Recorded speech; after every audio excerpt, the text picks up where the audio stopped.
from the beginning, I sat in a meeting with Jeremy and Caleb and the whole team, and we pitched comment section. And we had produced a pilot, and the marketing team and the social media team was developing it. Yeah. They brought me in. I could have been fired at any moment. If they had not greenlit the show, my job would have been axed. I had nothing else to do. Not my show would have been axed. I would have been axed. Sat in this meeting with Jeremy. We played the pilot, and he got through it. We watched all 3. You know, looking back on it, it was a terrible, terrible pilot. But he looked over at me. He was silent in his normal Jeremy way, contemplating things, and looked at me and he said, I don't understand this show, but I know other people will. Hello, everybody. I'm talking today to Brett Cooper, YouTube phenomenon, but in the prepared manner that many people who are explosively successful are prepared. Brett started acting when she was very young. She was very dedicated to her pursuit of her artistic career. She was aided in that by the efforts of her mother, and so she had that working for her. But by the time she was 10, she had a pretty decent CV on the acting side behind her. She spent a fair bit of time in Hollywood, expanding her abilities, protected from whatever toxicity that environment might offer by the aforementioned commitment of her mother. And then she got a stellar opportunity, but also had set that up with Daily Wire. She had worked with Dennis Prager and some other conservative organizations, making short form social media content and learning how to do that. And that's a real skill in and of itself. And got the opportunity to expand that into something of longer form with Daily Wire. Was hesitant and afraid about that. Felt at 19, because that's when the offer came in, that perhaps that was beyond her, but took the plunge and has produced, out of whole cloth, a spectacularly successful YouTube channel. And with about 4.5 million subscribers, that's been built up in the short span of a couple of years, and also has a plethora of exciting acting opportunities arrayed in front of her as a consequence of her partnership with the Daily Wire. And so join us for all that. So you've made a big splash in recent years. That's what I've been told. Yeah. Yeah. Why? Why do you think that is? What are you doing that's working? I think I'm filling a niche that I myself wanted and that I was lacking. Growing up, I didn't have influences online that I felt like spoke to me, that shared my values, like a common young person with more traditional values. I did not see that, especially growing up in Hollywood. I was not surrounded by that whatsoever. And so when we created the comment section, when I came to Daily Wire, I wanted to reach young people in general, but I specifically wanted to talk to young women. Yeah. And is that fundamentally your audience? No, it's growing. It's becoming more female-oriented, but it's always been more male-dominant. I think that's just because more young men are on YouTube. And yeah, that's a big thing to fight against, so to speak. I mean, I think the last time I looked, which is a couple of years ago, like YouTube was 80% male-dominated. So it's hard to not have a majority male audience. But my female audience continues to grow. And when I meet fans in public, when any member of my audience comes up to me, obviously I'm thrilled to meet all of them, and they're always such kind and interesting people, and they always, share interesting stories. But the people that speak to me the most are the young women, where I see myself in them. Yeah, and what are they telling you? They thank me for sharing their values on such a public platform. They thank me for showing that it does not have to be scary to espouse common sense and traditional values. They say you feel like a big sister that I never had, or like a little sister, or you give me hope for my daughters. And it's incredibly touching. I was just talking about it while I was getting my makeup done, but I am incredibly blessed and incredibly grateful to have been given the platform that I have. Yeah. Right. I'm honored. So when you grew up in Hollywood, let's talk about that a little bit. I understand that you were emancipated at the age of 15 to pursue acting. Okay, so let's start with that. I don't think we have to go any earlier than that. Now, was that the point at which you moved to Hollywood? No, I moved to Hollywood tell me when the I was. story. I moved to Hollywood when I was 10. When you were 10. Started From where? From Chattanooga, Tennessee. Oh, yeah. Mm-hmm. You been Okay, there? then I guess you have to start. I have to go back a little earlier. Well, I would say so. How was it that you, and I presume your family, decided that it was a good idea to move from Chattanooga, Tennessee to Hollywood? Like, Okay. what was behind that? The short of it, and I'll get into the long of it, but the short of it was me. I felt like I needed to perform, like I needed to breathe. I loved telling stories. I loved being on stage. And you had been on stage in Tennessee? yes, How? I did community theater. Oh, yeah. So Okay. the first production that I ever did, and I started in theater, love musical theater, was being a munchkin in my brother's high school production of The Wiz. And they needed a couple of like younger siblings to get up on stage, do a little munchkin dance, and be in this high school production. One of my mom's friends, whose children also went to this private school, said, Brett's 6, 5, would she like to come and be in this? I was terrified. I was deathly shy. One of my brothers had passed away the year prior, and it had absolutely wrecked my family, just absolutely cracked us open. And I was reeling from that. My family dynamic was completely different, and I just shut down and did not want to get on stage, had no interest in doing it. I remember we were doing construction on our house in Chattanooga, and I would hide in like a credenza like that, and I would get in cabinets and hide. I was just like, I don't want to be seen, don't want to be heard. And my mom was noticing that and was making a conscious effort to push me. Go in and speak to somebody in a gas station by yourself. Here's $5, go buy a candy bar. And so when I was just absolutely, I don't want to get on stage, I don't want to do this, she was like, well, no, I think that this is something that you should do if you're afraid of it.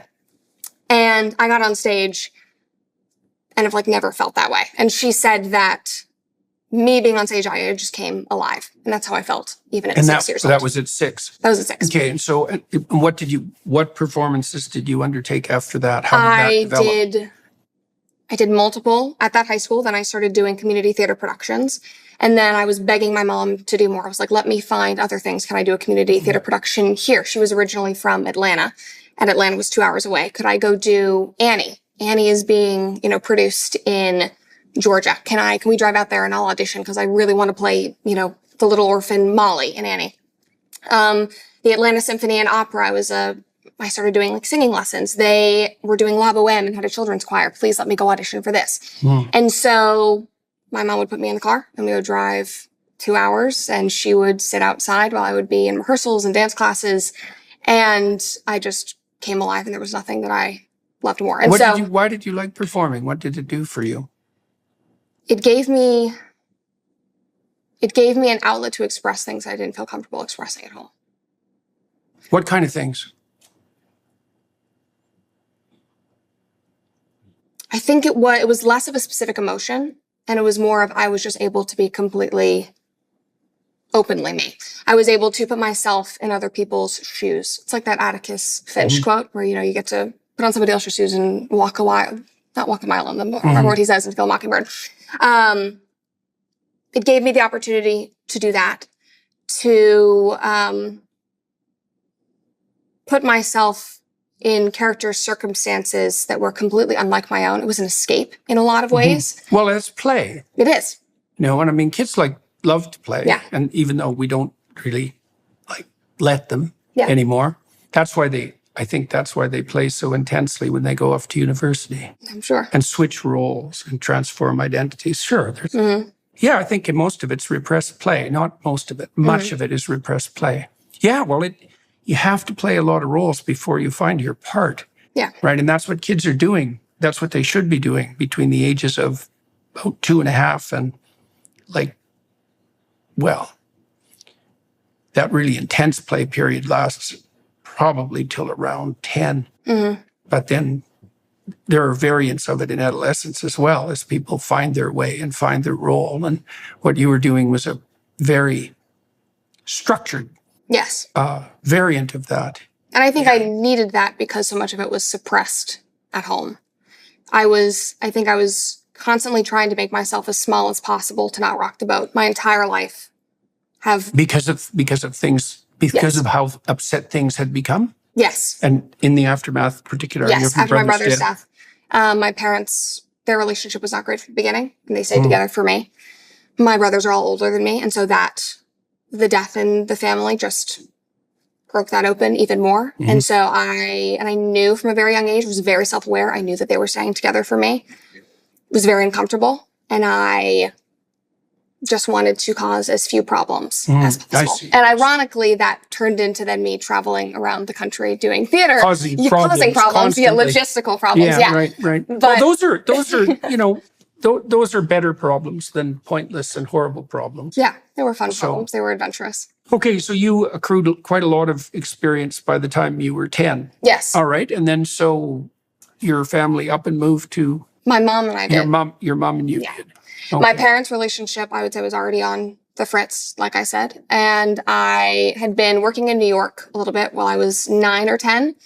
And actually, I don't know if I've ever told this story on a podcast before, but I desperately wanted to play Jane Banks in Mary Poppins. And it was a musical that was on Broadway in the early 2000s. Desperately. And the show had been running for a couple of years, and I would sit on my mom's big desktop computer and I would avidly watch YouTube videos of all the girls who were playing Jane Banks. It was this, 12-year-old character. And I learned who their managers were and who their agents were. And there was one guy, and he managed 4 of the different girls who had played Jane Banks over the course of 3 years. I wrote him a handwritten letter. And I said, my name is Brett Cooper.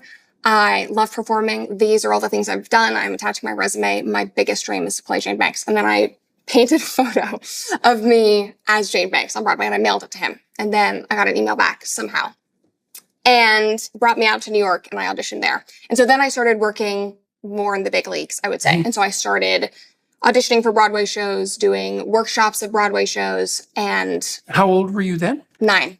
9. Okay. Yeah. Okay. So this is still prior to the move. Prior to the move. So this is in New York. So you did all that research when you were what, 8? Yeah, 8 and 9.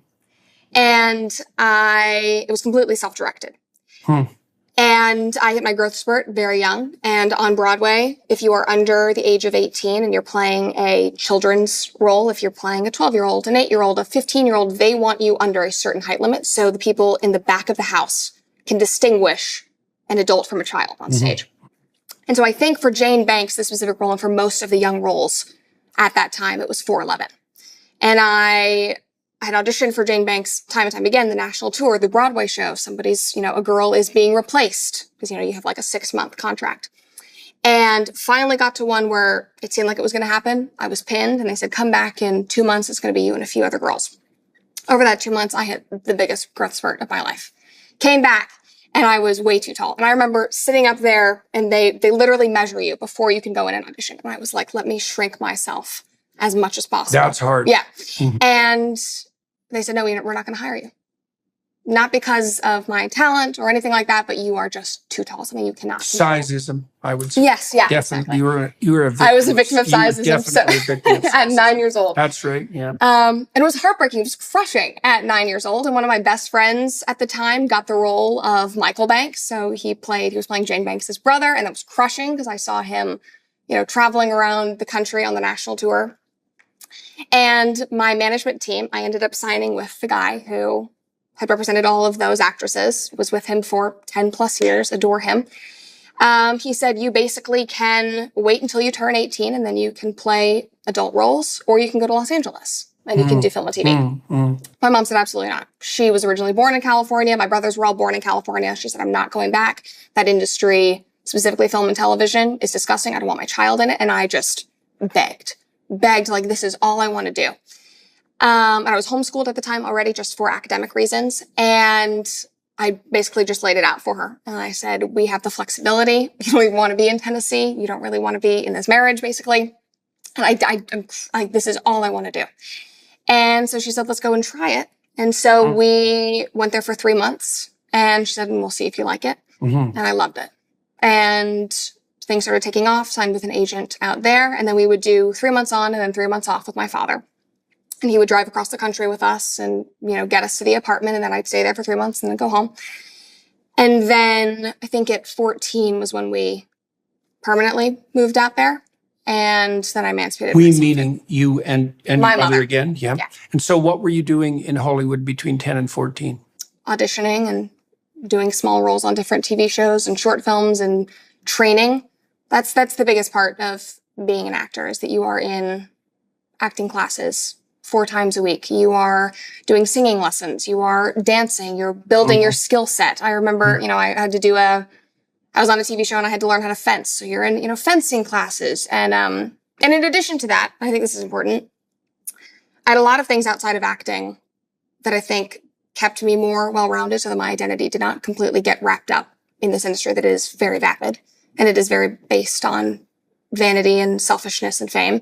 And I was, a horseback rider, and I was a ballet dancer for 15 years. I did gymnastics. I played tennis. I was very, very involved in school. I went to an online private school, incredibly, incredibly academic.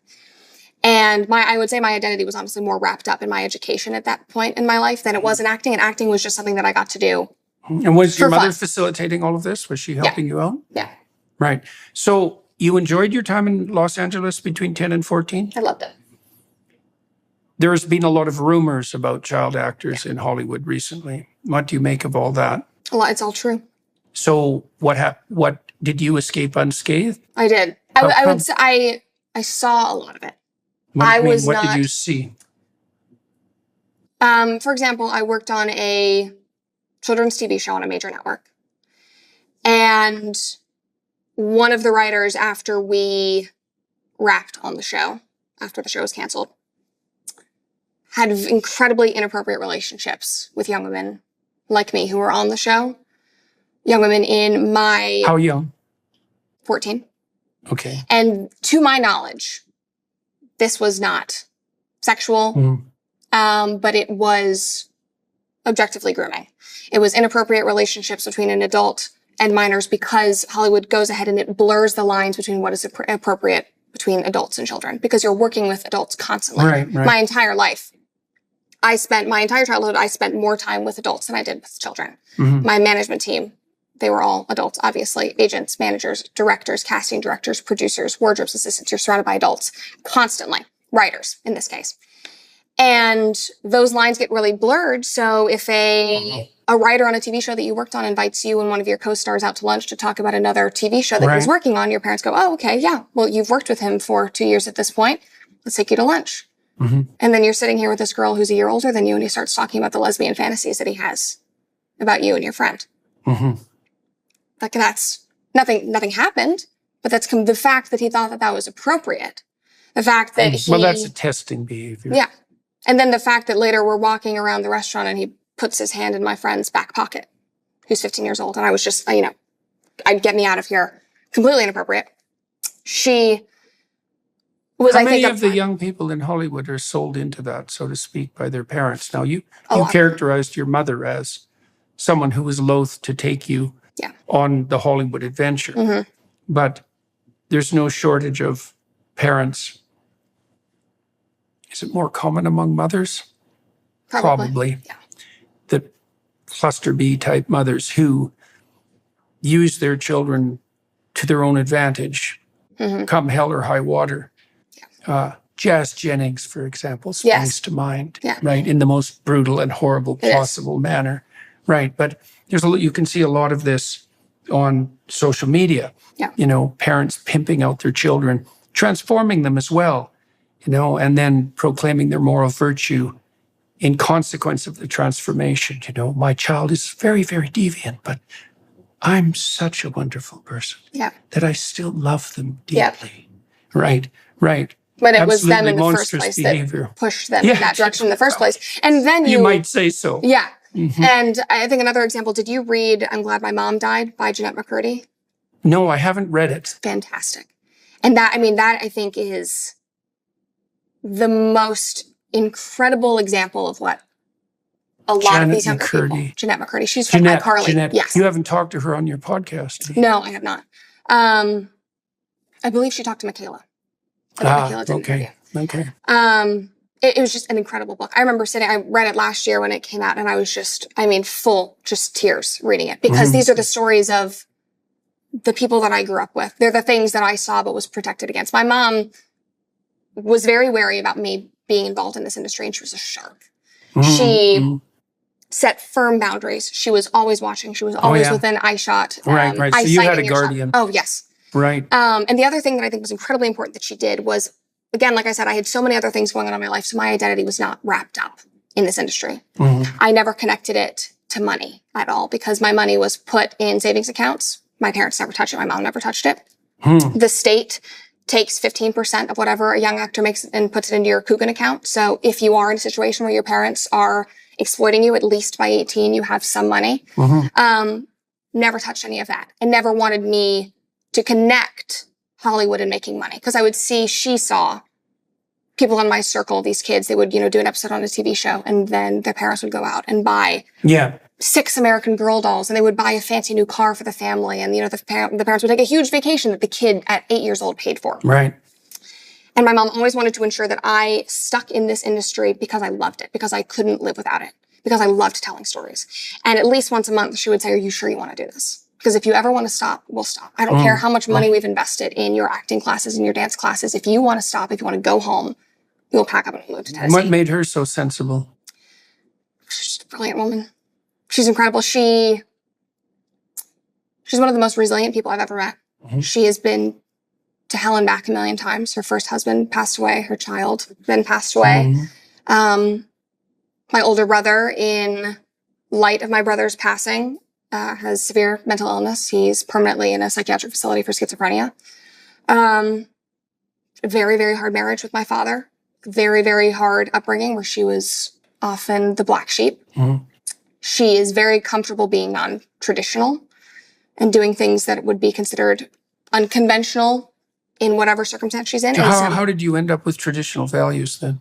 Because she's very traditional. But I realized that as I said that, I contradicted myself. Well, she is willing to be unconventional in the given circumstances. So in Hollywood, so she's daring. She's daring. And the majority of people that we were surrounded by where parents were pushing their kids into this. She was willing to be the one that says, no, my kid is not doing that. My kid isn't doing this kind of project. My kid is not going out for this project that is run by a producer that we know has, a bad track record. She was incredibly involved. Right. Well, so fundamentally, the case you're laying out, it's always useful to look at situational determinants of unfortunate outcomes, let's say. And, the first thing you said was, well, there are kids working with adults, and so the lines are blurred. And, okay, so that sets the stage. And then you can imagine that within those relationships, there's no shortage of people always whose ability to obtain intimacy, like in a relationship or sexually, is like stunningly compromised, right? And so those people at minimum are going to, just as a consequence of their inability, are going to be looking for opportunity and maybe not even that good at distinguishing an appropriate from an inappropriate opportunity. And then there's the ones that are really bent because they're resentful and because they're isolated. They're actually looking for innocence to subvert and destroy. Those are the more people who tilt more in the explicitly narcissistic and sadistic direction. And your circumstance was such that you had a mother who was watching out for you. And so that instead of a mother who was complicit and exploiting you. Who turned a blind, Now, you said you had a growth spurt when you were, how old, 9? Yeah. So how physically mature were you by the time you were 14? Relatively. I always looked older for my age. That's another thing that blurs the lines, of course, it is. Right? Yeah. And if you're around adults and you learn to act like an adult, you're going to also present yourself, in a more mature manner. Yeah. And if you physically look like one. Well, that's... It makes it very, very complicated. However, it just shouldn't be complicated. What did you do you think that... So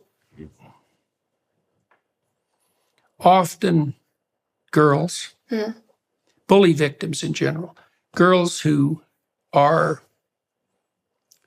subject to exploitation are not very good at subtle signaling. They don't know how to say no. They don't know when to say no. They don't know how to broadcast no. Yeah. Like right from the initial interactions, right? So how do you think you conducted yourself so that Because I know you said your mother was protecting you, but did you conduct yourself so that nothing got going? Yeah. Okay, how? I would say just intrinsically, I'm very self-aware and have been for a long time. And I think that that is because I had to grow up very quickly in terms of my family. I was just very aware of everything that was going on. You also said you didn't want to cause trouble. Yeah. Unnecessary trouble. Yes, unnecessary trouble. But I don't think that means that I was not willing to stand up for myself, because in situations that were this severe in terms of my safety, my innocence. Anyway, I think that I was very self-aware. And then it goes back to my mother. Again, when we moved out to Los Angeles, she knew everything, all the rumors about Hollywood, the casting couch. She put me in women's self-defense against sexual assault classes when I was 10. And I did those classes until And that was useful? The most incredible thing I've ever done. Hands down. I was put in situations, I started out doing group classes, and you learn how to fight against a male opponent that is bigger than you. Because you can do jujitsu, you can do karate. I think that those disciplines are incredible. They often do not translate to real world fighting for women. Yeah, specifically. Right, of course. Women, we hold our strength in different parts of our bodies. When you are dealing with an assault, there are, situational awareness is so important. Your voice is so important, just being able to scream no. Yeah. It was incredible. And so, I was put in situations in these classes where, a man comes up behind you, my instructor comes up behind you, holding a knife to your throat, knowing how to get out of that, holding a gun to your head. You are on the ground. So you at least were run through situations. I was run through, but I think this situation you described in the restaurant where this writer, I think you said was a writer, slipped his hand into the back pocket of your friend. Yes. You said she was a little older than you? Yeah, she was 16. Why didn't he do the same thing to you? He tried to, and I moved away. And I said, that's weird, don't do that. Okay. Did she do that? No. Okay, so that's the perfect example of what you were just saying. Yeah, well, that's exactly my point. Those are the micro no's that stop things from proceeding. Yes. Right. Yeah, and I credit a lot of that to these classes that I did. Yeah. Because as you said, and as you brought up again, I was unwilling to rock the boat.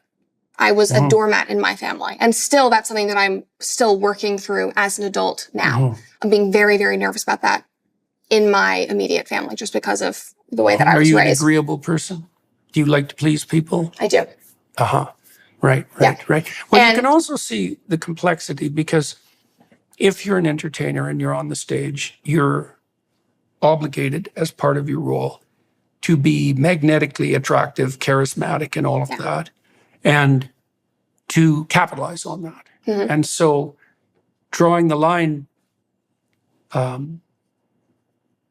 Marilyn Monroe, she said she could walk down the street as Norma Ray? Norma Jean, or as Marilyn, right? And if she walked down the street as Norma Jean, no one paid any attention to her. But if she walked down the street as Marilyn Monroe, then she was magnetically attractive, right? And so those are obviously, well, she was a master of that seductress role. She's still iconic because of that. And it's like 70 years later. That's really quite something. And it certainly destroyed her, right? Because that was too much. Well, if you're an actor, an actress, then you have this conundrum, because you're rewarded for your attractiveness. You're capitalizing on your attractiveness. You're among adults, but you have to hem that in so that you're not exploited. Yeah. Right. Well, when exactly are you being exploited, and when exactly are you exploiting yourself? It's not like that's obvious. So it's a very good thing that you had your mother along with you. Yeah. The courses too, that's interesting, because you were at least placed in frightening situations, and you were at least alerted to the fact that those sorts of things existed. How do you think what you learned in the courses translated into changes in your day-to-day behavior? They addressed my doormat behavior. They addressed my agreeableness. Because more than any of the physical fighting that I was doing, and that was fun, and it was an energy release, and it made me feel powerful. Emotionally, I held myself differently. My confidence skyrocketed because for the first time in my life, I was given permission to say no.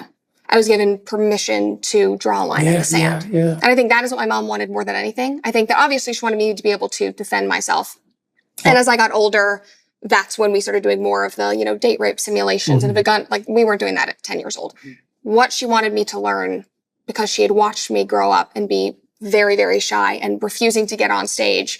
And I think that she knew that I had this desperate urge to perform, that I wanted to tell stories. She didn't want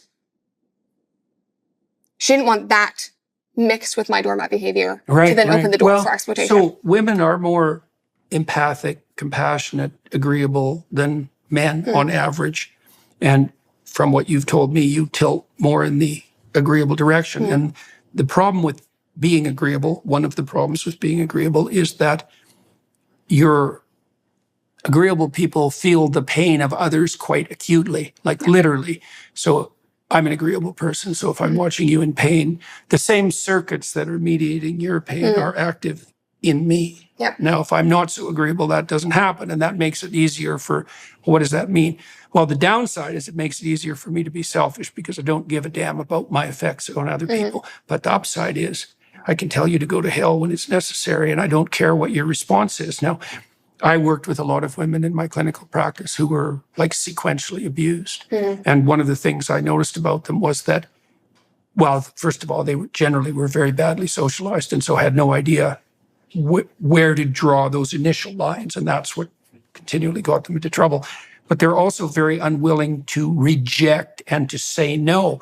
And the reason for that's obvious. Like, if you reject someone, if you say no to someone, if you stop their advances, you're definitely going to do something like offend them or hurt their feelings. And so, if you're an agreeable person, that's a very difficult thing to do. It's the worst thing you could do. Yeah, exactly. A disagreeable person will just crushing. say, a disagreeable person will just say, well, no, and I don't care what you think about it or feel about it. Like, screw off. Yeah. Right? And you need that. You need that.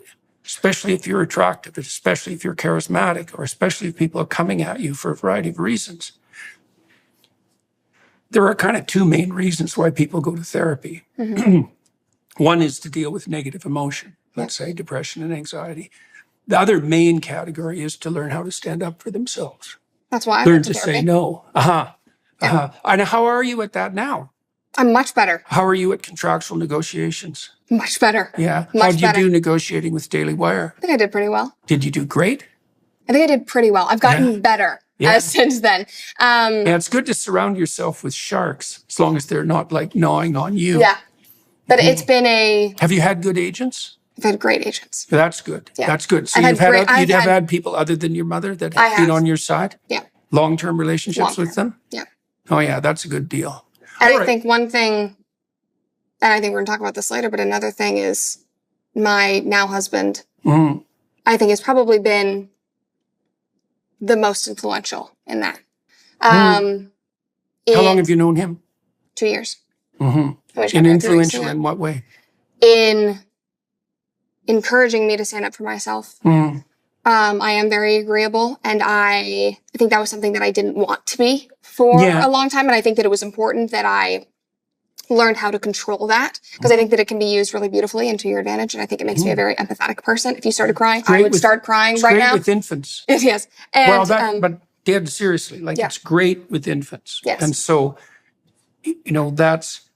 that's the place where agreeableness most appropriately manifests itself. And it's partly because, think about it this way.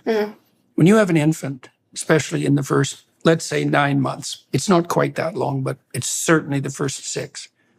You have to agree with everything, right? Every single demand that new creature makes, you are obliged to say yes to, right? And so if you're agreeable and empathic and compassionate and responsive, then that's a perfect match for that relationship. Problem is that the relationship with infants isn't the same as the relationship with, well, certainly not with predatory adults. No. Right? Those are very different. Opposite. And so it takes a whole different set of personality skills to be able to manage both levels of relationship. It does. So, and that had to be developed. So let's move from Hollywood to the beginning of the comment section, right? Because is that when the trend? That's when Yeah, that's when your life transformed. Yes? Yes. Yes. Okay, so tell us that story. It was during COVID, and Hollywood shut down as the world did. I was in college. I was at UCLA. What were you taking? I was an English literature major. Yeah. How did that go at UCLA? I feel like You're in English? You're in the English department? That's so awful. Really, that's so awful. Were you crawling out of your skin? I was, but the good thing is, this was a blessing in disguise. I had a much better experience in a twisted way because of COVID, because I got to go home, and because I was in online classes. So you were protected from the university. Yes. Oh God, I know. That's so but awful. I had a unique experience because I emancipated myself at 15. That's when I graduated high school. Started doing. So you graduated from high school at 15? Yes. Oh, yeah. Well, congratulations on that. Thank you. And why did you emancipate yourself? I think a lot of people assumed that it was all for acting, but it was mainly family. My parents' divorce had gotten pretty messy. And I was being used in the middle of it, inadvertently so. And that was not a position that I wanted to be in. And I was making enough money to remove myself from that situation. And I think the most important one was my brother's schizophrenia had really taken off at that point, and it became a physically dangerous situation to be at home. And there was a lot of turmoil. There were just a lot of outbursts. My mom was splitting her time between California and then flying back to Tennessee to handle the divorce and the division of my parents' estate while simultaneously coming back out to Los Angeles. My brother was homeless at the time, was using drugs. When she was gone, I would be the one to go literally find him on the streets of California, and he would be, passed out, drugged out of his mind. And that mixed with my parents' divorce. And then also I had a career on top of that. And I was getting offers for jobs, but because I was still technically under the age of 18, I had to have a legal guardian, within 6 feet, eyesight, earshot. And my mom could not be there because she was handling this. She was handling too many other things. Did your relationship with your mother maintain itself? Yes, she was insubordinate. And what about with your father? It struggled. But my father and I have had a very tumultuous relationship for the majority of my life. And so that wasn't like a real breaking point. It was just kind of like okay, here we go. So it was more, I see. So you had practical reasons for this. Very practical. Yeah. And it was it a good decision? It was the best. Yeah. And it was not contentious. I came to my parents and I said, this makes logical sense. I have a career. Yeah. I am in college. You graduated. Yeah. I'm in college. Right. Yeah. So you were ahead of the curve. I was ahead of the curve, and I'm, sitting here in Los Angeles, and my mom basically, she agreed, and she said, if I leave, that means you're going to have to leave because I can't leave a 15-year-old child here in Los Angeles with a drug addict, schizophrenic brother on the street. I'm not going to do that. So you'll have to come back to Chattanooga. And I said, I don't want to do that. I don't want to go back to Chattanooga. I don't want to live in the middle of your mess, of your divorce. I'm not going to do that again. And I have opportunities. And so So there's the time you said no. Yeah. And I said, I'm going to do this. And so we went to court in Chattanooga. My oldest brother helped me. My parents signed off on it. And, but, I lived with my mom after that. Like, it was not like I was never around her, but I got a job at Trader Joe's so that I would have a stable income in between acting jobs. And I worked there for 5 years and just kept that job until I left California. Best job I ever had. And what did you do at Trader Joe's? Just a bag girl, basically. People at Trader Joe's do everything. You stock the shelves, you bring in orders. And you liked that? I loved it. Why? I felt physically useful. I see. So there was immediate reward element. There was, immediate reward. Yeah. I loved the appreciation from the customers, and I loved meeting interesting people. Because if you go to Trader Joe's, you're always talking to people. Like the joke with Trader Joe's is the cashier flirting with you or not? You go there to have social hour. And I loved that aspect of it. I loved meeting new people. I loved feeling like I had a purpose every single day in a very acting in Hollywood is very sporadic. Yes. And you can be working on a series, be a series regular, and then they cancel the show. You have no work, or you might not work for this. Yeah. And I am I'm pretty habitual.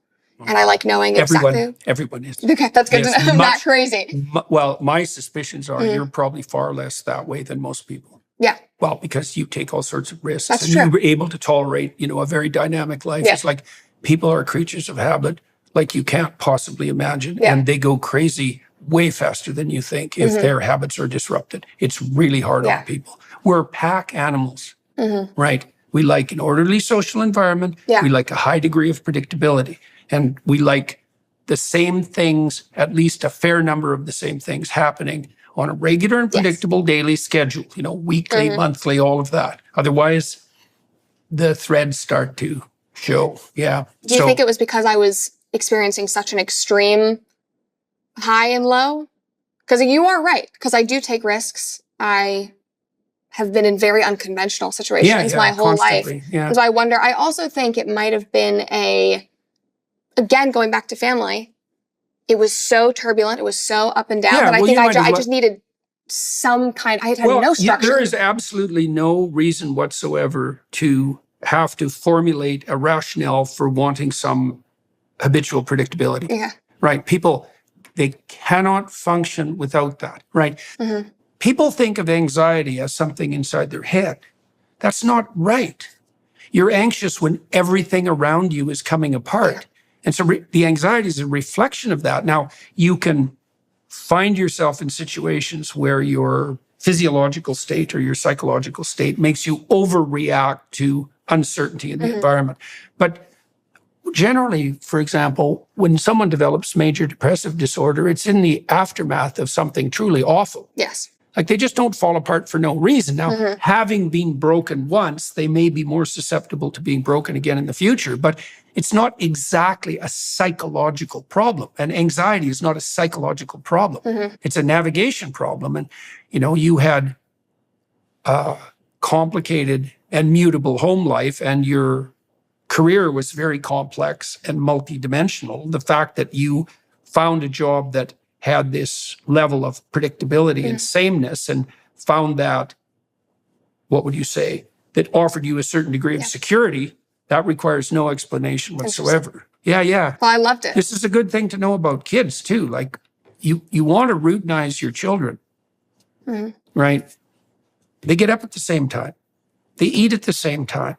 They get read to at night at the same time. Like they need these little islands of stability. Then they can use those islands of stability as places to explore from. But if they're in chaos all the time, if you put your children in chaos all the time, they will torture you to death. And you deserve it for not setting them up with these predictable daily routines. That's how they organize those are the islands. It's like at the beginning of time when the earth emerges from the primordial waters. It's these islands of stability. That's what now allows people to plant their flag in the ground and to establish themselves. It's a very good thing to know too about marriage, is that you need routines and rituals. They have to repeat, because otherwise you don't know which way is up. All right. So tell me how you got involved with the Daily Wire. Finally, we'll make it there. During COVID, I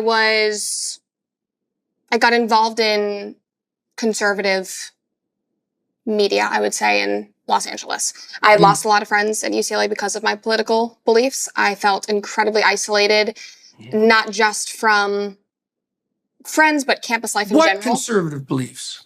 Like, what was it? You know, first of all, one of the things I really have observed about the left, and I do not believe that this is true of classic liberals or conservatives.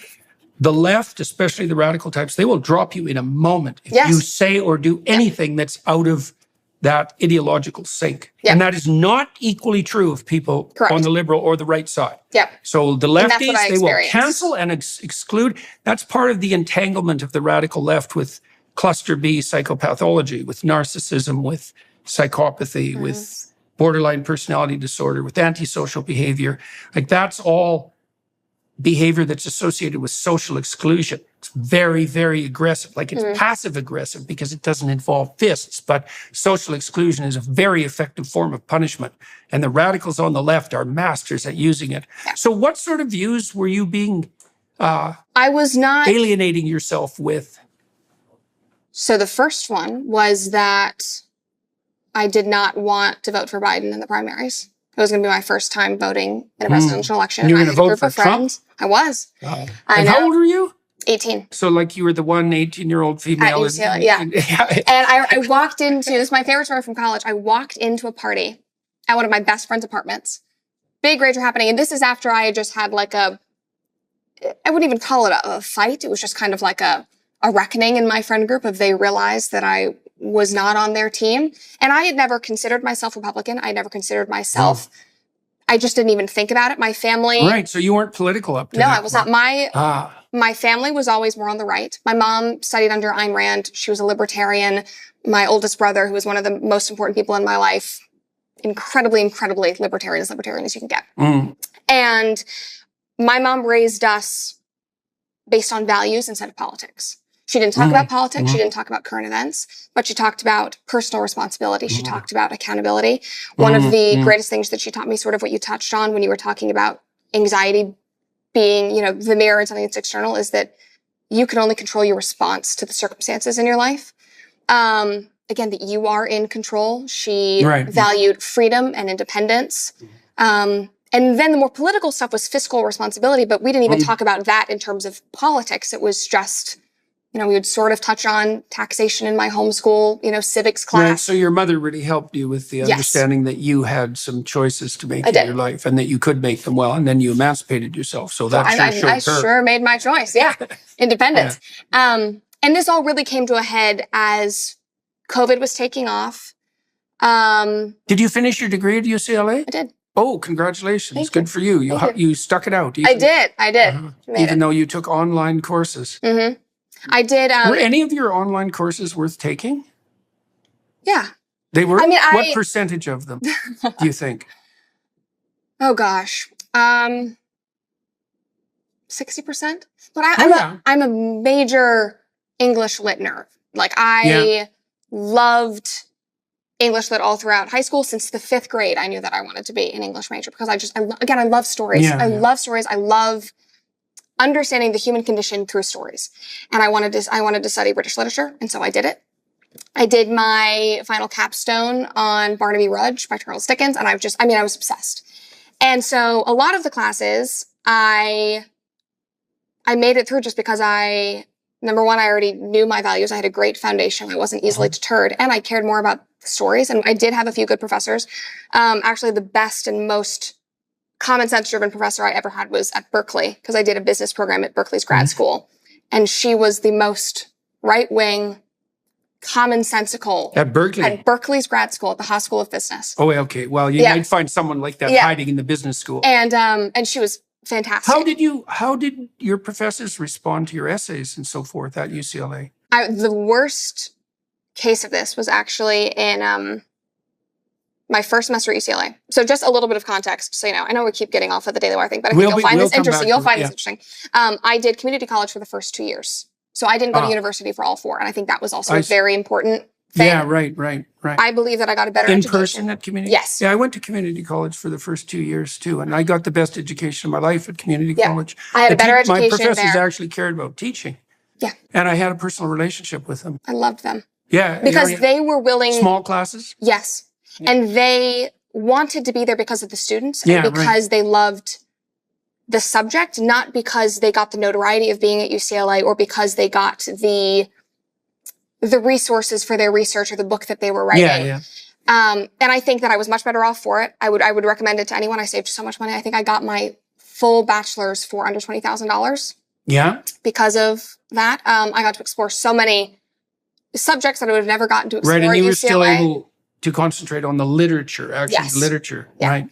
So I studied that, then came to UCLA. My first semester at UCLA, I had to take one of those intersectional literature classes, which actually since my leaving UCLA, they have, I believe, adapted their English literature department, where now it is less about the Miltons and the Shakespeare and the Brontes, and it's more about feminism through the, Bronte through the lens of feminism, through whatever. So wonderful.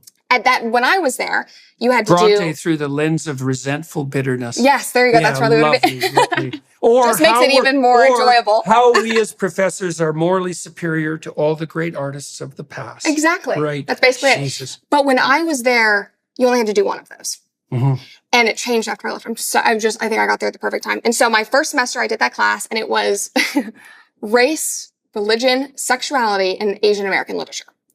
And it was the one intersectional class available that semester, and I just thought, let me just get it out of the way.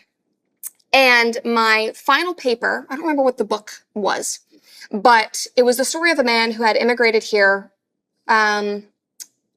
possibly from Taiwan, I believe. And it told his story of assimilating into American culture, the struggle of being an immigrant, alleged racism. He was also gay and was dealing with that. And what my professor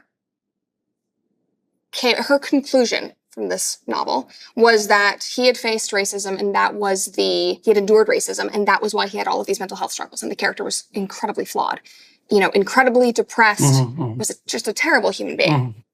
And the thing that she did not bring up or did not touch was that he was sexually assaulted halfway through the book.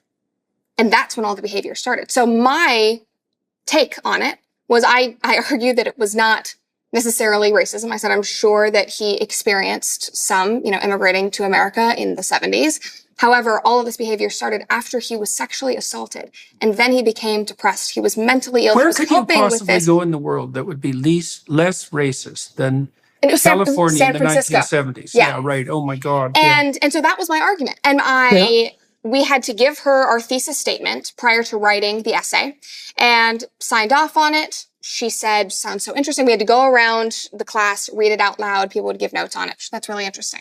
When I got my paper back, I think I got a D. And that was the first time that I had not gotten, this sounds so pompous, I had never gotten anything other than an A on a paper before. I was a 4.0 student. I had gotten a B in my entry-level statistics class my first year of community college. Other than that, straight A's. I was crushed. Absolutely crushed. And in the margins, she had written, I fundamentally disagree with your thesis. And then all of her notes she had a couple about the way that I had structured it, but they were that your take on this novel is fundamentally wrong. Mm-hmm. Which hell of a thing for a postmodernist to say. Shattered my worldview about English literature and about the higher education system. I was just like, okay, well, I'm in for a treat for the next, 2 years of my life. And after that, I was able to skate by. I did not do any more of those intersectional classes. My schedule, I would make myself wake up. I lived off campus. I'd make myself wake up at 5 a.m. to beat the traffic, to take a 8 a.m. class all the way across Another town. Conservative value. Yeah, I would get up. Waking up in the morning. To avoid doing classes like that. So I would only do Milton from this year to this year. I would only do Dickens. It was very, very author focused. And that was intentional. So you took a very proactive strategy. And so that's why. Yeah, okay, got it. And because of that, I loved it. Right. I truly did. Well, look, one of the ways that one of the things you have to do to be successful at university is to take an active role. I completely agree. Finding the professors and finding the courses. You have to search them out. And once you have a good professor, you need to stick with them. But you have to discover them. You have to explore. And job opportunities on top of that. I think one thing that I've been just witnessing as I saw some friends that are graduating from college is that they are not being set up for career success whatsoever. There's no push for internships. There's no push for work. In that friend group where I got hit in the head, I don't think I finished that story, but I was hit in the head with a Communist Manifesto at a party. Oh, yeah. Yeah. Hit in the head, like literally? Yeah, when I walked into this party. That was after I'm not going to vote for Biden. Yeah. Popped in the head. Chucked at my face. Many people have been hit in the head by the Communist Manifesto. I'm proud of it. Yeah. Where was I going with this? Oh, but in that friend group, I was the only one who had a job. Uh-huh. Not just a Trader Joe's job. They did not have internships. In their junior years and their third quarter junior year, they got their first internship. I had an internship every single semester. I was working. Mm-hmm. I took that proactive stance. Right. And colleges do not encourage it. Parents aren't encouraging it. And so kids are going into this 4-year environment thinking, I'm going to go in, $80,000 into debt. I mean, you talk about it on Twitter all the time and on your show that, then you're popped out into the world, you're in debt, you have a meaningless degree, and you have no job opportunities because they haven't encouraged. Yeah, none. Right. Yeah. And my generation is entering the workforce later than any other generation ever has before. Mm-hmm. Mm-hmm. It's just shocking. So yes, you do. If you are going to go to college, and I still am a lover of the liberal arts. I still do love university. I love that I went. I love the things that I learned. I love the essays that I wrote. I'm such a nerd. I had my transcript up on the wall because I was so proud of it in high school. Like I truly love it, but you have to be incredibly proactive. It's not something that you can just passively skate through if you want to, suck the marrow out of it. All right. So let's talk about your current projects. Let's start with the podcast. How did that set itself up? I was doing social media for a couple of different political organizations, Young Americans for Liberty, PragerU in Los Angeles, which is where I really found community in the midst of COVID and BLM and losing a lot of friends at UCLA, and Foundation for Economic Education. How did you run across Prager's group? They have an incredible student group called Prager Force. And at UCLA? No, just generally. Yes. I see. And it's a online group, and they have a Facebook group, and they have webinars that you can join. And I think if you had asked me a year prior, I would have been like, I don't need that. I don't want to go join like a Zoom call with a bunch of, like-minded individuals or whatever. Because I didn't think I needed it. But I was so alienated. The world was shut down. I was living in California. There was nothing I could do. I felt so alone, and I was becoming more and more political by the day, becoming much more aware of the world around me, current events. My values were transforming into something that was very tangible around me. And I joined Prager Force. I got to know other young people around the country, around the world that had similar values. And I got to know the people at PragerU. They knew that I was an actor. They're also based in Los Angeles, and they invited me into their offices and said, would you like to make videos for us? I was like, yes, I have nothing else to do. Hollywood is shut down. I'm bored out of my mind. I want to do something that's meaningful. And then I jumped from that to writing. I did some economic journalism at Foundation for Economic Education and did social media for them as well. Jumped to Young Americans for Liberty, running their TikTok and Instagram accounts. Oh yeah. And so I had a growing, I wouldn't say big because it's nowhere compared to where I am now, but I had a growing Instagram presence just through TikToks and Reels, all short form. And then I woke up one day and saw a DM from Daily Wire, and they said, hey, we've been loving your content on Instagram. Would you want to? And that was what year? That was 2021. 2021. Okay, so it's 3 years ago now. Yeah. Yeah, okay, so you got a DM from who? It was a producer at Daily Wire. I see. And she was like the social media video producer. And she had been tasked with finding a couple of people that were doing well on social media, young people. And because a member of their team who worked on the YouTube channels, he had the idea that we needed a YouTube show. And these were all people that were around my age. And it was very, very cool. And I think a lot of people look at my show and people that have critiqued me before, and they imagine, Jeremy Boring sitting in his glass office being like, I need to get the youths. Like I need whatever. This was like, I'm going to create something for the young people. It was all people my age. They were sitting in the Daily Wire offices saying, we need content for us. We want something that we will watch, that we relate to, that is based on YouTube, that's based on the internet. And so they tasked this video producer with finding some people that were already out in the world doing that. So I got a DM, and they said, would you be interested in launching a show with us? Well, they say, it takes 10 years to become an overnight success. And you certainly put in your 10 years. And you said you'd accumulated all the social media experience, and you'd said yes to a lot of things. You said yes to Prager. You said yes to Young Americans for Liberty, et cetera. And funnily, I almost said no to Daily Wire. I was too scared because it felt like the big leagues. Like I had looked at Daily Wire. I had applied to be Candace's assistant. This was all during my graduating year, like that spring. I had applied to be Candace's assistant. I had applied to be a producer on Ben's show. I had applied for some social media role. And then you got a bigger offer. I got a bigger offer. And I got no interviews for any of those roles. And granted, I was not really qualified for any of them. And I could have. So what scared you about the Daily Wire offer? It felt huge. I felt like I wasn't ready. And I also think I weren't. I don't know. And, that's the good thing. You just, jump in head first. Yeah, well, that's the thing. When you make a status transition, if it's a major transition, you can't be ready when it first happens. This is partly why faith is necessary in life, because when you make a major transition, first of all, you don't know what you're in for. Yep. You have no idea. Like maybe it'll work and maybe it won't, but the evidence isn't there, And then the next thing is, well, you don't necessarily know that you can do it. Why? Well, you haven't done it. It's a new thing. Well, so how else can you move forward in a situation like that except in faith? And you said your mother helped you with this, but that you had already learned that you could take tasks upon yourself and grow into them, right? And so you said even though you had done a lot of that the Daily Wire offer intimidated you. What was the offer exactly? Was it to start your own YouTube channel? Yes, it was to start the show. Okay, and how was that outlined? Like a number of times a week, the full-fledged YouTube channel? It was not even, so I turned it down even before any of that. And obviously didn't fully turn it down, but I didn't even want to send in an audition tape at first. Because they knew that I had done short form videos. And they said, here's a couple of things that are going on in the world right now. Could you do a longer form reaction to this? And just, talk off the top of your head, give your take on culture. Yes. And I got so scared and I didn't even want to send in a tape. And I think that it was because I was out of practice taking risks. For 10 years in Hollywood, I would audition 4 to 5 times a week.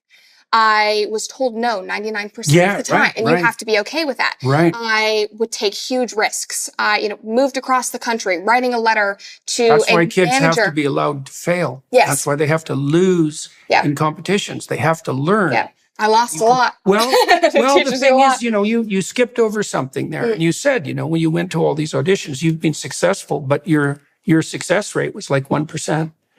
Right. Well, that's a lot of failure. And most occupations are like that. Most, like a job search is like that. Yes. Right. If you do a comprehensive job search, the probability that you'll get rejected for any given position is like above 90%. Yeah. And so if you're not accustomed to that, well, what are you going to do? You don't, you think the world is against you when the situation is actually that moving forward productively is rather unlikely, and the default answer is generally no. Most jobs that are advertised, for example, don't even exist. They have an internal candidate. Yeah. So you're not going to get that job. It's posted for like technical reasons. So they're going to say no to you. It has nothing to do with you. It has to do with base rate of rejection. Yes. Right. The base rate of rejection in the world is very, very high, but it's not 100%. Right. So you keep on plugging away. And you have to be resilient enough to do that. Okay, so how did you change your mind? My mom yelled at me. Oh, good. Yeah, good. She did. Oh, yeah. And she said, you were being an idiot. And she said, I don't care if you don't get this. I don't care if you don't actually take the job later on. But you are shooting yourself in the foot. This opportunity it's a once-in-a-lifetime opportunity. And she said, you've been trying to get in with the Daily Wire. I'd already seen what Jeremy was talking about with what he wanted to do with creating a parallel to Hollywood. All of it. I was completely bought in. I watched Matt and Michael constantly. They had just brought on Candace. I was just like, these are my people. And I felt like I could learn a lot from them. But then when this opportunity came around that was so big, I went, no.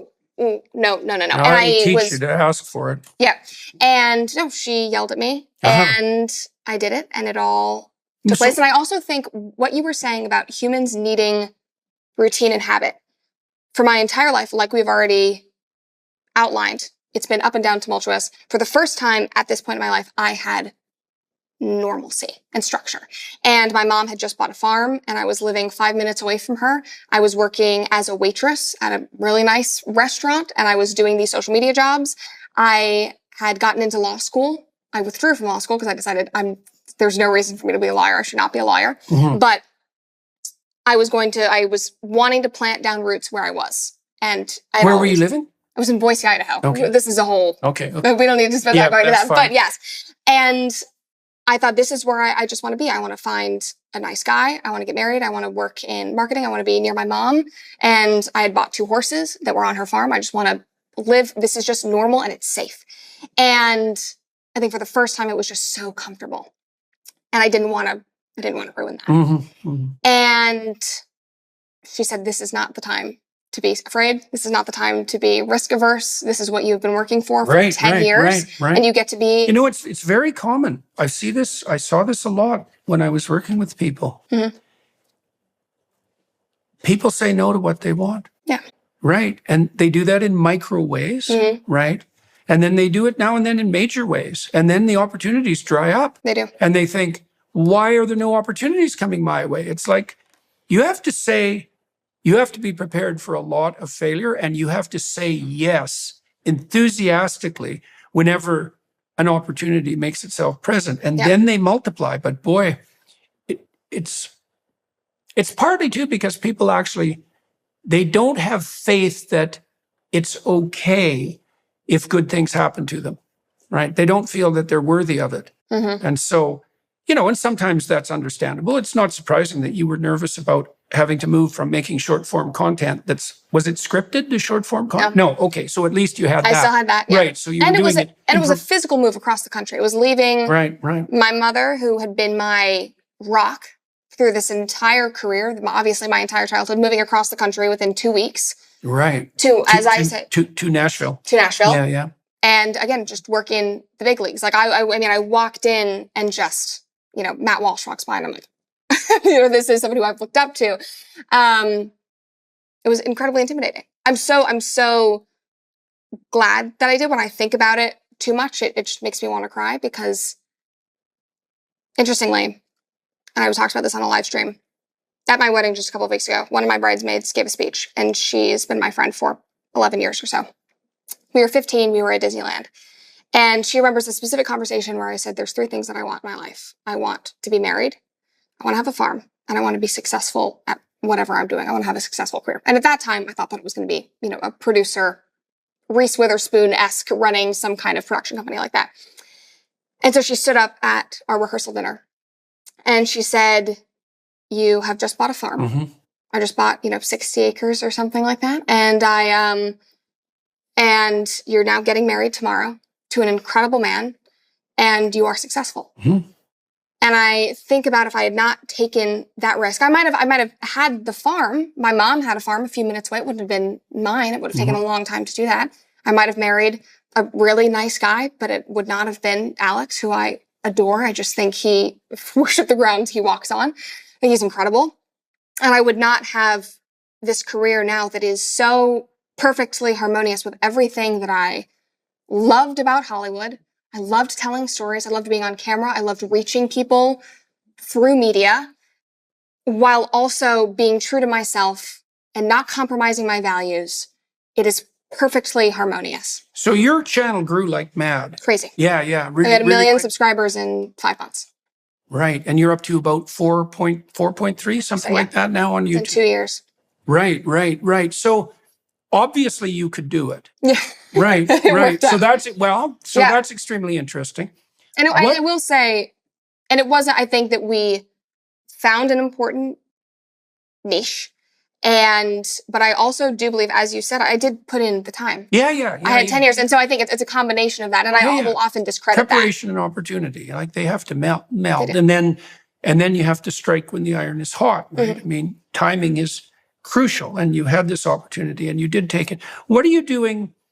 Why is what you're doing working? And why did it start working so quickly? What do you think? Like, you're very upbeat. You're very enthusiastic. So you've got the charisma that goes along with that.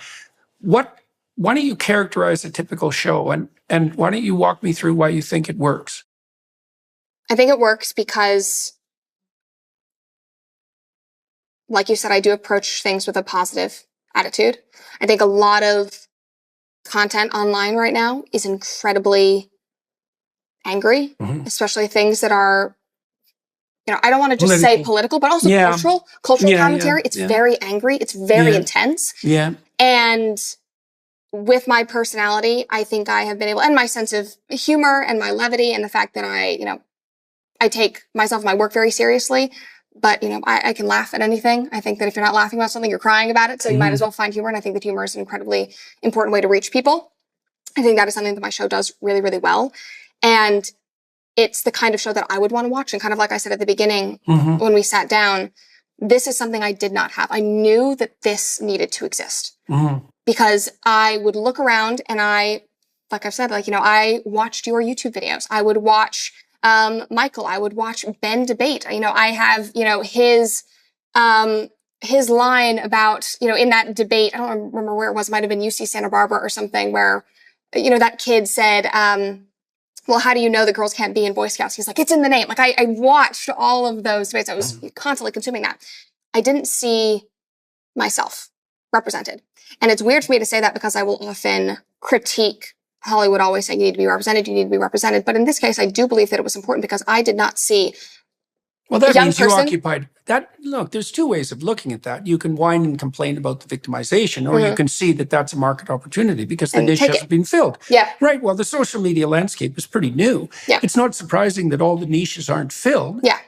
And so you filled, and this is why I'd compared you a bit to Candace earlier, is that you filled a relatively rare niche, Yes. which is young, female, conservative commentators, right? And I also who are think, entertaining, right, and engaging. Well, you know, that's a lot of combinations of, that's a lot of rare traits combined. And I also think more on the right, whether you're libertarian or conservative or classical liberal, the women that I saw were either, and this is not talking down to any of them whatsoever, it just wasn't me.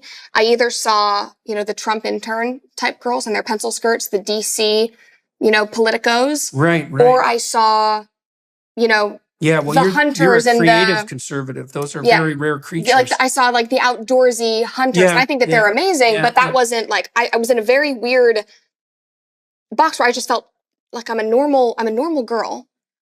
And why do I not have anybody to watch that's sharing my values, that has a take on things that I can relate to, that I feel like I'm not crazy for the things that I believe.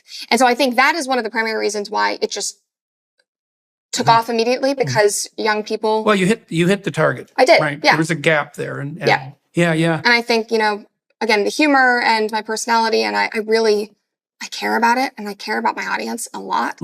I genuinely care about them. I genuinely want to make good content for them. When I meet them in person. Yeah, that's really important. It is. And because I see myself in them. And I still do. I don't look at them as like, oh, you were me a few years ago. Like, I am creating things that if I wasn't doing this, I would want to be watching. Right. And I would want somebody to care about me. How's the Daily Wire been to work with in that regard? Incredible. Yeah, I've had the same experience. Yeah, there's two things they do for me. The first is they leave me the hell alone. Yeah. Well, the thing is, if you hire someone who's on a journey, let's say a creative journey, and you box them in, then that's the end of them, right? I struggled with this continually at the university as it degenerated, because I loved my job. I loved doing research. I loved being a professor. I very much enjoyed being a clinician, but I wanted to be left alone so I could do it. At minimum, just don't get in my way when I'm doing the job you hired me to do. Like, that's the minimum requirement. There's another requirement too, which is, well, how about I bring you a creative idea and you jump on board? And one of the things that's really characterized my relationship with the Daily Wire is that they've said yes to preposterous projects, and like right away, and backed them. They did that with the Exodus seminar I did, which is very high risk. It's a very high risk project. We did a gospel seminar and a Western civilization project. These were complex projects. Yes. They whipped them up very quickly. They do that very quickly. It was stunning. And they, not only did they green light them almost immediately, and then we went ahead with them right away, but they also edited them extremely professionally, produced them extremely professionally, and did that all rapidly too, and enthusiastically. So we're in a fortunate position with that because we're in a growth phase of that enterprise. And they're, you know, they, as far as I can tell, not only do they put their money where their mouth is, but the people there are fully and enthusiastically and non-resentfully and efficiently on board. And so that's very, and it's been very helpful. Even when they don't completely understand it, they're on board. I mean, just from the beginning, I sat in a meeting with Jeremy and Caleb and the whole team, and we pitched comment section. And we had produced a pilot, and the marketing team and the social media team was developing it. They brought me in. I could have been fired at any moment. If they had not greenlit the show, my job would have been axed. I had nothing else to do. Not my show would have been axed. I would have been axed. Sat in this meeting with Jeremy. We played the pilot, and he got through it. We watched all three. You know, looking back on it, it was terrible, terrible pilot. But he looked over at me. He was silent in his normal Jeremy way, contemplating things, and looked at me and he said, I don't understand this show, but I know other people will. And I think, you know, he was willing to take that risk on me. When they hired me, I was 19 years old. Right. I just graduated college. Oh, it's no wonder you were nervous. You should I was be so nervous. Yeah. Yes. I was 19. They were giving me, you know, I wouldn't say they were giving me a platform. They were helping me with a platform, but we were starting with zero. They gave me resources, an incredible team. And they took a chance. Yeah, definitely. And even when Jeremy watched it, he said, this show's not for me. Like, I don't get the memes. I don't understand the TikToks that you're talking about, the lingo you're using. But I know it's important because I know. Yeah, he has enough confidence to allow people to generate autonomous projects. Which is also the hallmark of a confident and creative manager, and also something that makes that group a pleasure to work with, like Yeah. a genuine pleasure to work with. Let's talk about your other projects as well. Yeah. So, We're circling back into Hollywood 4 years later, yeah. Well, which is so funny. okay, so you have Mr. Bircham, Yes. the Pendragon Cycle, and Snow White and the Evil Queen. Right. Yes. So, is that a good order to discuss them in? They are, yes. So Let's start with Mr. Bircham. Mr. Bircham is coming out very soon. And what is that? Mr. Bircham is an animated comedy. Here's a look at the trailer for Mr. Bircham. It is inspired by a character that Adam Carolla has been doing on his radio show for years. He's Is this a series, a TV series? Yes. TV series, yeah. It is, he is a curmudgeon-y shop teacher that is like wood shop teacher in schools who is incredibly traditional, incredibly, everything he does is tangible. It is about as traditional as you can get, working with, tools and wood. And he's watching as the world just changes around him, as things get more technologically advanced, as the world gets more progressive, as the school is trying to push him out. Yeah. Saying your job is not as important. And so it follows his... And what role do you play? Play his daughter. I see. Yes. I see. And what's the character of his daughter? She's she actually reminds me a lot of myself. She's incredibly precocious, very smart, very close with her father. And who's the target market for it? I think the target market is people that have felt abandoned by comedy, who watch, animated TV shows, who... Adult? Is it an adult series? Yes, it's an adult series. Yes, it's an that's the adult important series. thing. Okay. And who are wanting comedy that is truthful, that is not afraid to pull punches, that I think that the common man will relate to. It has some satirical. I wouldn't say that it is satire, but it has many satirical elements to it. It's the writing is incredible. They brought me on, and I didn't really know what to expect. And I had done voiceover a lot, but had not done it in a few years. And that's always interesting because we recorded this whole series. I play a very significant role in it. Have not met Adam yet. I have not, Megyn Kelly plays my mother in it. Oh, yeah. I have never met Megyn yet. I'm meeting her next week for the first time. But you record all of this completely She's quite remote. a powerful force. She is. Yeah. And she's done extremely well on her own. Mm-hmm. Yeah. So, so two thumbs up for her. Yes. Yeah, we brought her in for that. And, but you recorded all remote. And so I only got to see bits and pieces of it. I knew that the scripts were fantastic. And then I started to sort of see the When does it launch? It launches this month. Oh, it does? Eh? Yeah. Okay. very And that's on the Daily Wire. Yes, platform. that'll be on Daily Wire. Okay, Plus. let's talk about the Pendragon Cycle. Yes. So That's a huge enterprise for Daily Wire. Huge. They've poured a tremendous amount of resources into it. It's the biggest swing we've ever taken. Yeah. That Jeremy has ever taken. So walk through it. I talked to Jeremy a bit about it on my podcast, but let's hear it from your perspective. So the Pendragon Cycle, and I'm sure Jeremy told you this, it is his favorite book series. Yeah. From the beginning. I mean, he has wanted to create this TV show for 30 plus years. This is something he's thought about, dreamed about, has physically written scripts for, and it was finally the time when we had the resources. It was a cultural moment. He was able to step away to direct a majority of it. He was the showrunner. He produced it. He wrote a significant portion of it. This truly is his... I can't speak for him, but in speaking with him while we were there and seeing him work, this is probably the most important thing that he's ever done. Mm-hmm, mm-hmm. And we went to Hungary. I was there for 5 months. He was there for 7 months. And I was Were you recording your podcast during that same as well? time. Yeah. Yeah. Okay. So I was the only Daily Wire host that is in the show. What role did you play? I play Merlin's wife. So it is an Arthurian legacy, the tale of, and it follows the rise of Christianity through the lens of an Arthurian life. I'm not speaking right, not legacy. And so I play Merlin's wife.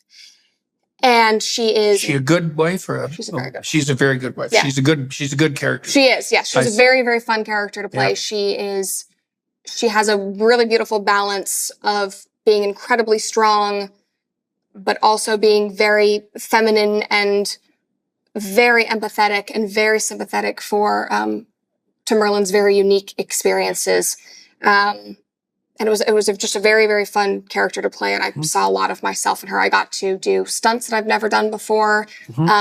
Sounds She's like a a wild huntress. time. It was amazing. It was Yeah. fantastic. It was a lot. It was very, very hard work. Yeah, I because bet. We were How filming long, the show. How long did you do it 5 for? months. 5 months. Yeah. So right. And so there would how many hours were filmed? Oh, gosh. You know, for the final series. Any idea what's going to come out of it? I have no idea yet. Okay. And I know that they'll probably they'll have a first edit and then they'll cut it down and that kind of stuff. Yeah. But Have you seen any of the edits? I haven't yet. Jeremy's protected. And when is it supposed to be? When is that supposed to launch? I'm not sure yet. Okay. Yeah.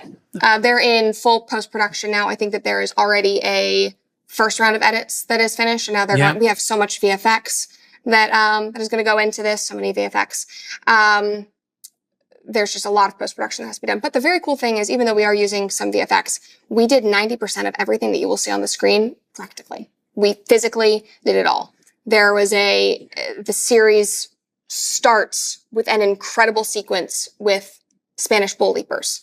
And they were physically jumping over these bulls. One of my best friends who played the lead in Pendragon, Rose Reed, she was in the arena with these bulls. She trained for months to be able to look like one of these bull leapers. She was having to navigate around the bulls. I was on horseback with a spear, jumping over streams, chasing a boar. We were physically fighting. If there was an explosion that you see on screen, we felt the fire. There's a scene where I'm, running through, putting out a fire.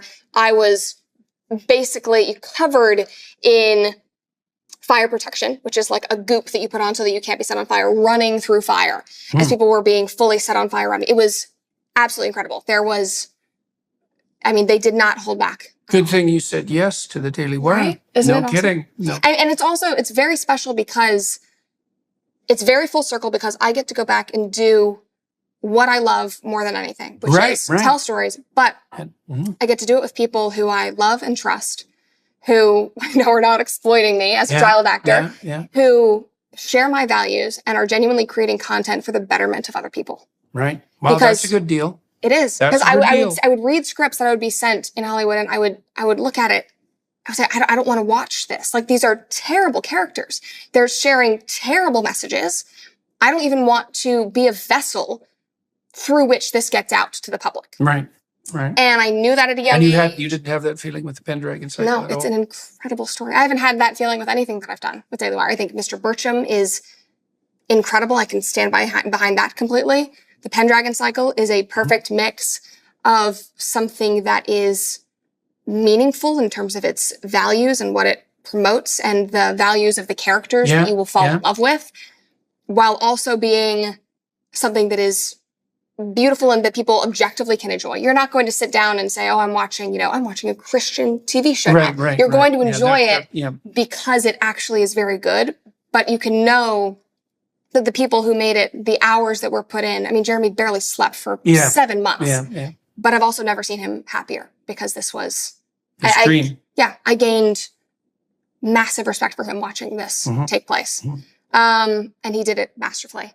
And so you can feel good watching that. And it's incredible being an actor in that environment and being a vessel, because you really are a vessel. You go there, you stand, and you mold yourself to the character. And you lose a lot of yourself in doing that if you hate the project and if you hate the character you're playing. But if you're able to love the character, if you're able to love the production and the story you're telling, it makes it so much more meaningful, and you feel like you're actually part of something that can impact audiences, can impact the culture in a really important way. So let's close with Snow White and the Evil Queen. So you were picked to play Snow White? Yes. Yeah. So we announced it when we announced Bentkey, which is our children's division. And I think a lot of people assume that we had already filmed the movie when we released the trailer. It was very backwards. We did not do that. We were maybe a week into filming Pendragon, and I get a text from Jeremy, and he just goes, "Where are you?" I'm like, "I'm at my apartment." And he says, "I need you to meet me at the Parisi. Can you be here in 5 minutes?" And that was maybe an 8-minute walk. I was just like, yes. So if Jeremy asks anything, you say, yes, I'll be there. Sprinted out of the apartment. I get to the lobby of the Parisi, I sit down, and he says, "We want to do something that it might be impossible." And this was at the time that it was during the SAG strike, but everything was going viral about Disney's Snow White. Everything Disney. Everything perversion Disney. of the social order and the demolition of the narrative. Of the destruction of values. Traditional narrative. Yes. Let's just rewrite this. Be great every time. Oh, yeah. We'll improve it. Yeah. Yeah, these With their ancient not so stories. secret gay agenda. Mhm. And so that was in the middle of all of this happening, and I had obviously been following it. I had done episodes about it. No, the gay agenda is a mask. It's just a destructive agenda. It is. It's just it's a demolition agenda with Of all traditional values. We're pro inclusion. That's the mask. That's the mask. That's so that if you attack it, you sound like a bigot. Yeah. Then you can't. It's their wall. Yeah. No, we're just bringing in the marginalized. It's like, wait till you invite the real monsters out from underneath the rocks. And you're bringing in the marginalized. We're starting to see that happen already. Oh, yeah. Yeah. The maps. Yeah. Oh, yeah. Those out. Oh, no, there's worse monsters than them, right? No. No matter how bad, there's no limit to what people are capable of doing, right? And so as you see one extreme emerge, you can be absolutely 100% sure that that new margin has a multiplicity of more extreme margins on its fringe. Correct. And there's no end to that. Well, the end is that everything collapses. Yes. That's how this has happened historically. Yes. So, okay, so Snow White, where are you? Where are you with this project? We are in pre-production. Yeah, you went to see Jeremy, and he yes. told you Oh, yes. that, So I went to see Jeremy, and this was as everything with Snow White was happening, and people were very disappointed, very upset about the way that Disney was rolling out this project. The way that they picked were such a fun actress too. It was, and you know, you've now heard me speak for I don't know how many hours we've been talking, but about my love of literature and stories. And I grew up reading classic literature. I grew up reading the traditional stories. I grew up reading Grimm's. And I love the stories underneath these fairy tales. And so as somebody who is more traditional and has a love and appreciation for stories, it's sad to watch these stories be completely destructed for that agenda. And so I had been watching this and commenting on it. And so Jeremy brings me in and says... Luckily they fail. They do. Right, yes, they because they're do. dull and preachy and obvious and transgressive in the casual manner, not in the creative manner. Right. But yeah, Jeremy said we want to do the impossible and we want to do our own Snow White. And we want to do it in line with the values with which it was written. We want to honor the story and we want you to play Snow White. And Jeremy had been watching me work.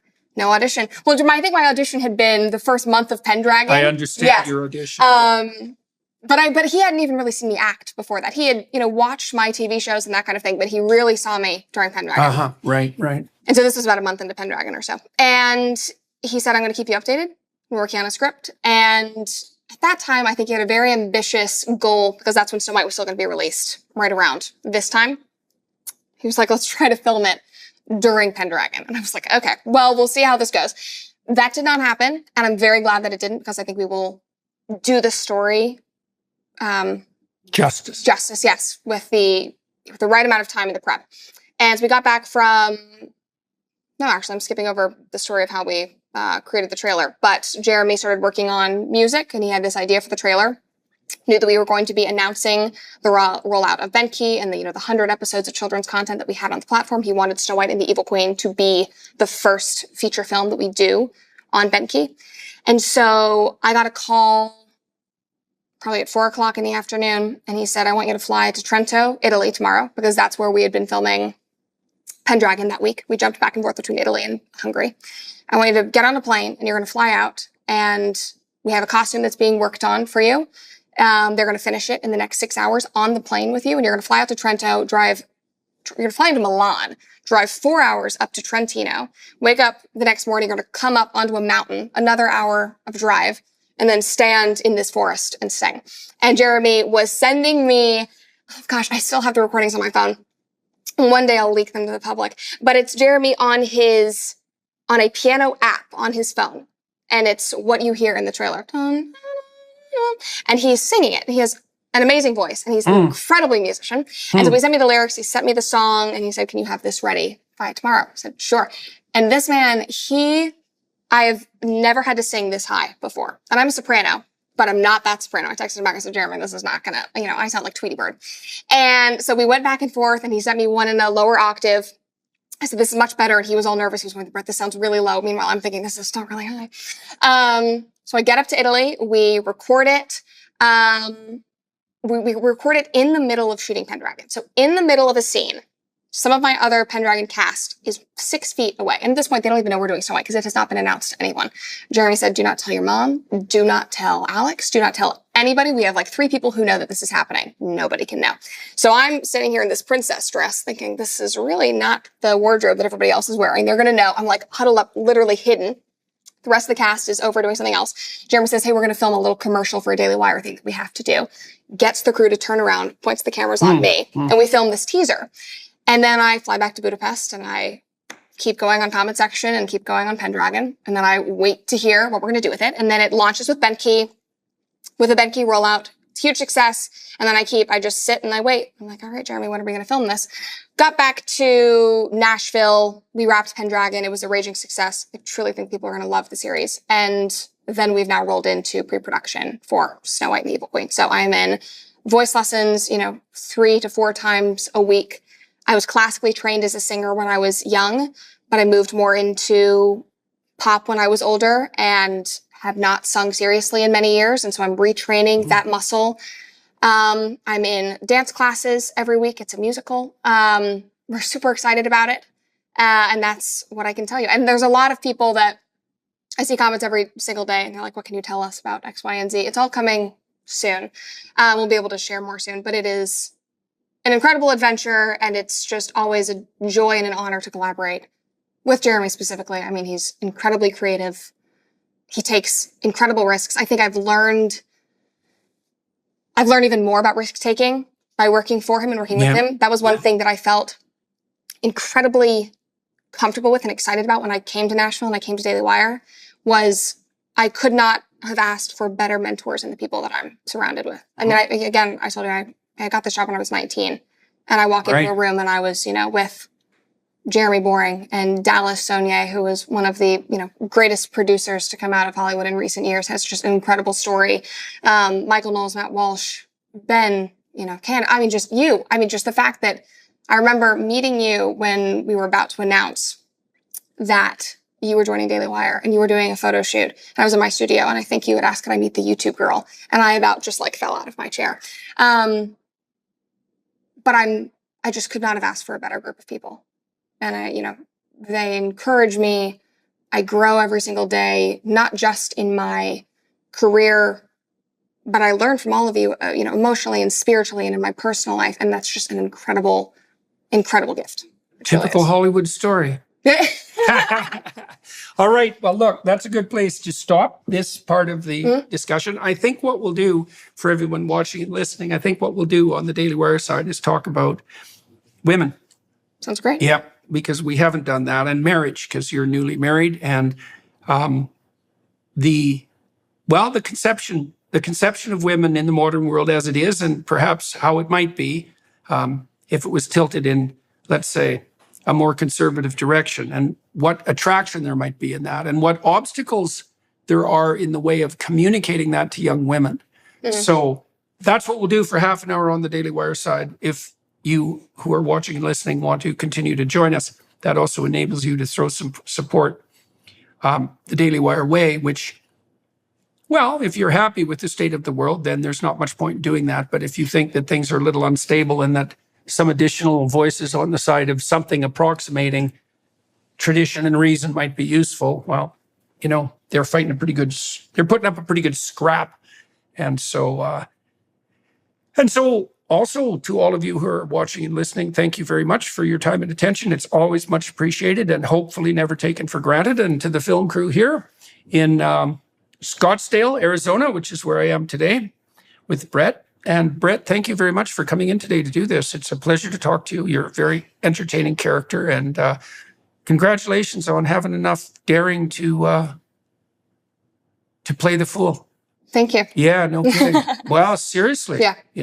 It takes a lot of daring to throw yourself over the edge. It's true. Yeah. Happy to be here. Yeah. All right, everyone.